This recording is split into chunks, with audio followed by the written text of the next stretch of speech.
Amis fidèles téléspectateurs, bonjour et bienvenue dans l'émission Un talent, un métier. La lecture est une bonne façon de s'enrichir sans voler personne. Dixit Arlette Laguilère. Il est passionné de la lecture. Tchambila Kilovan, l'actuel président du tribunal administratif de Pointe-Noire, malgré ses occupations, cela ne l'a pas empêché de se créer un deuxième emploi, celui de l'écriture. Nanti de talent, il est auteur de 5 livres, à savoir La Constitution congolaise du 25 octobre 2015, interprétée article par article, publié aux éditions de l'Harmattan. Le contentieux de l'annulation au Congo, publié en 2018 aux éditions l'Harmattan. Les conclusions écrites du procureur de la République en matière administrative, publié en 2021 aux éditions l'Harmattan. Les réquisitoires du procureur de la République, publié aux éditions l'Harmattan en 2022. Enfin, son tout dernier ouvrage qui s'intitule Les ordonnances du juge d'instruction. Qui est le juge d'instruction? Quelles sont ses attributions? Nous allons le découvrir tout à l'heure avec notre invité du jour. Bonjour Monsieur le Président. Bonjour Madame. Oui, Monsieur le Président, vous avez mis sur le marché votre nouveau livre qui s'intitule « Le guide pratique des ordonnances du juge d'instruction ». Alors pourquoi ce livre est intitulé « Le guide pratique des ordonnances du juge d'instruction ». Merci Madame de la question que vous me posez. Ce livre intitulé « Le guide pratique des ordonnances du juge d'instruction » car il donne des renseignements classés destinés à fournir des repères aux lecteurs. Pourquoi avez-vous rédigé ce livre? Bien, ce livre est rédigé pour renforcer les aptitudes rédactionnelles des magistrats instructeurs. Il permet également aux lecteurs intéressés à ce livre de le procurer, de le lire, de comprendre les différentes infractions, les différents textes que le juge d'instruction peut appliquer aux différents litiges et connaître également le raisonnement juridique du juge d'instruction et la décision qu'il peut prendre dans un litige qui lui est soumis. Qu'est-ce qu'un juge d'instruction? Un juge d'instruction est un magistrat du siège qui relève du tribunal de grande instance. Il est chargé de rassembler objectivement les preuves de culpabilité ou non, ou d'une ou de plusieurs personnes. Quel est le juge d'instruction territorialement compétent à connaître un litige? Le juge d'instruction territorialement compétent à connaître un litige, nous pouvons citer le juge d'instruction du lieu de commission d'infraction, le juge d'instruction du lieu de l'arrestation ou de la détention ou de la résidence d'une personne soupçonnée d'avoir commis une infraction. Qui peut saisir un juge d'instruction? Le juge d'instruction peut être saisi soit par le... Parce qu'il faut d'abord savoir que le juge d'instruction ne peut s'auto-saisir. Il ne peut pas s'auto... C'est-à-dire, quand il y a un litige qui est commis ou un fait qui est commis, le juge d'instruction, même s'il est au courant de l'infraction commise quelque part, il ne peut pas s'auto-saisir. Il est saisi soit par le procureur de la République, soit par la partie lésée, par une infraction commise quelque part, bien sûr. Qui peut saisir le juge d'instruction? Les deux personnes susceptibles de saisir le juge d'instruction, les mots de saisine sont différents. Le procureur de la République qui saisit le juge d'instruction par un acte qu'on appelle le réquisitoire introductif.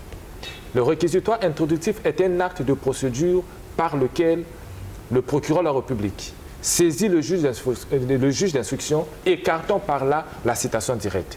Par contre, la personne lésée, c'est-à-dire la victime, peut saisir le juge d'instruction par ce qu'on appelle une plainte avec constitution de partie civile. Donc, pour retenir, pour faire bref, le procureur de la République qui saisit le juge d'instruction par un réquisitoire introductif, tandis que la victime saisit le juge d'instruction par une plainte avec constitution de partie civile. Qui peut remplacer un juge d'instruction en cas d'empêchement? En cas d'empêchement du juge d'instruction, il peut être remplacé soit par le président du tribunal de grande instance, soit par un juge désigné par ce dernier, c'est-à-dire désigné par le président du tribunal de grande instance. À quel moment dit-on que le réquisitoire du procureur de la République pour saisir le juge d'instruction est pris contre personnes dénommées et non dénommées? Bon, le réquisitoire introductif peut être pris soit contre personnes dénommées ou non dénommées. Cela signifie, dans le réquisitoire introductif, lorsque le procureur de la République constate que les faits sont si graves ou complexes, il ouvre une information en saisissant le juge d'instruction. Mais quand il saisit le juge d'instruction par réquisitoire introductif, dans le réquisitoire, il doit dire ou évoquer le nom de la personne qui aurait commis l'infraction et il doit viser aussi l'infraction et les tests de loi. Mais lorsqu'il connaît la personne qui a commis l'infraction, en ce moment-là, c'est un réquisitoire qui porte le nom de celui qui a commis l'infraction. Mais lorsque le procureur de la République ne connaît pas celui qui aurait commis l'infraction, pour saisir le juge d'instruction, il prend un réquisitoire introductif en disant il poursuit contre X.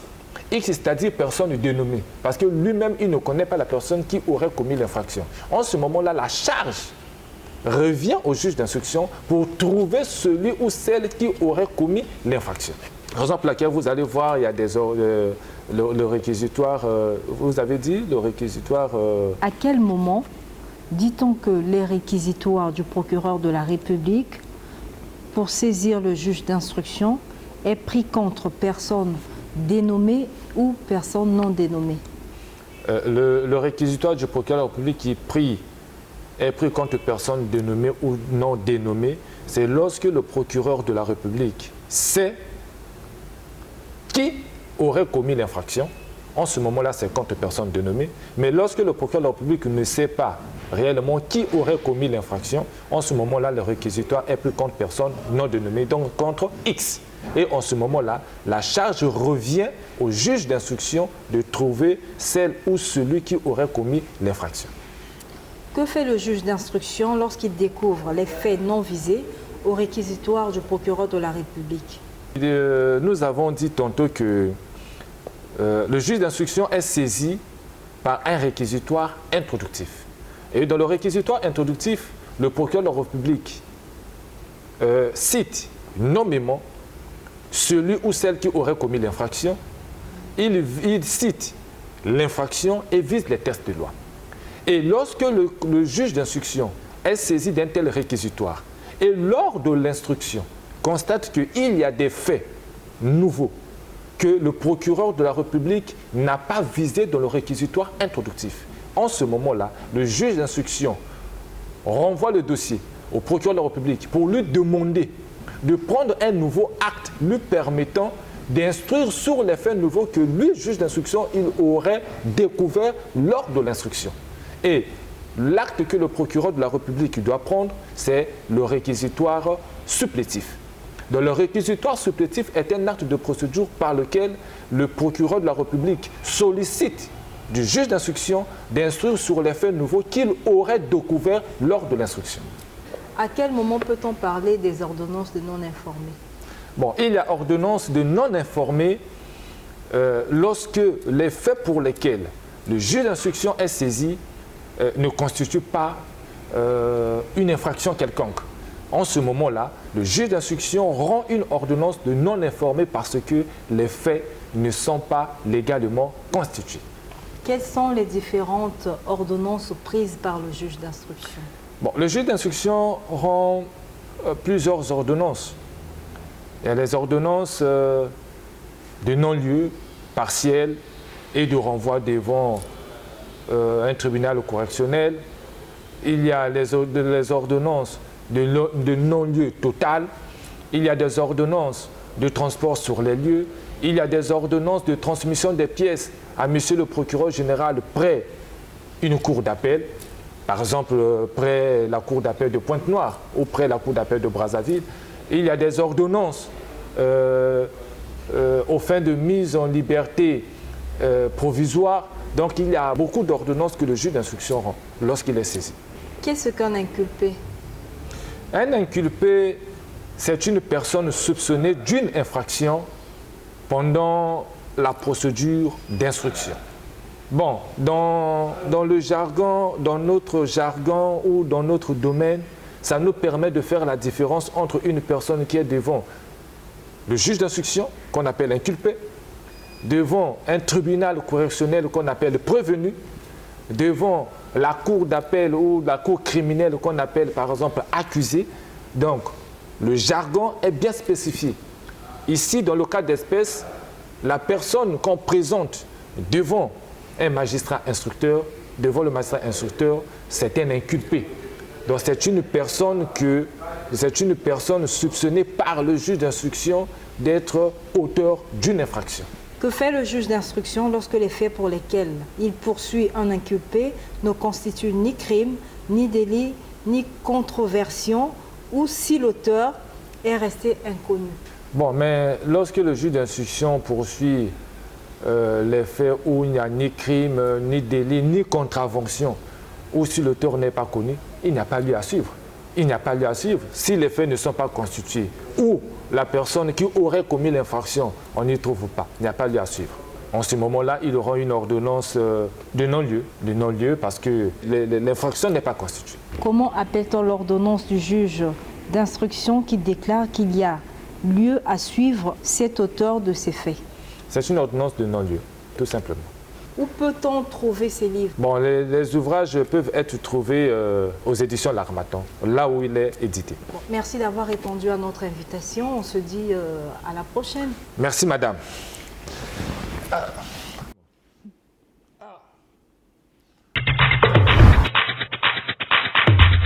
Ce livre, paru aux éditions L'Harmattan en cette année 2025, traite essentiellement du juge d'instruction, de ce magistrat, de ses décisions qu'on appelle l'ordonnance. J'éprouve donc les sentiments de satisfaction à voir un tel ouvrage meubler notre doctrine judiciaire et compléter donc plusieurs autres travaux dans ce sens, à savoir les articles, les mémoires et d'autres ouvrages connus des uns et des autres. Et donc je suis très satisfait de la qualité de l'ouvrage. Le contenu tel que présenté par l'auteur, le temps qu'il a eu pour consacrer à la rédaction d'une part, ensuite à la publication, dont nous savons que la chaîne n'est pas assez aisée à parcourir en un temps record. Et donc, en lisant ce livre, on découvre le juge d'instruction. C'est qui le juge d'instruction? Et le code de procédure pénale répond aisément sur ce magistrat et les missions qui lui sont assignées donc. Et donc pour les nouveaux magistrats qui seront promus à la fonction de juge d'instruction, voici un manuel de référence à côté de plusieurs autres. Également pour les chercheurs, pour les praticiens du droit, pour les officiers de police judiciaire qui souhaiteront également approfondir leurs connaissances. Plein succès à l'œuvre, merci à l'auteur, merci à nous tous. On se dit chacun avec son ouvrage le plus tôt possible. Merci. Il y a quelque chose qui m'a marqué, effectivement.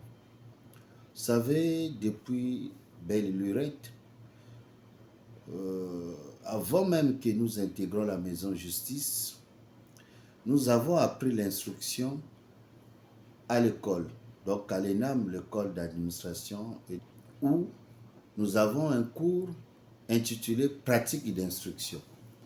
Et ce cours nous est diffusé ou enseigné à l'ENAM pour nous apprendre les manières dont un juge d'instruction mène son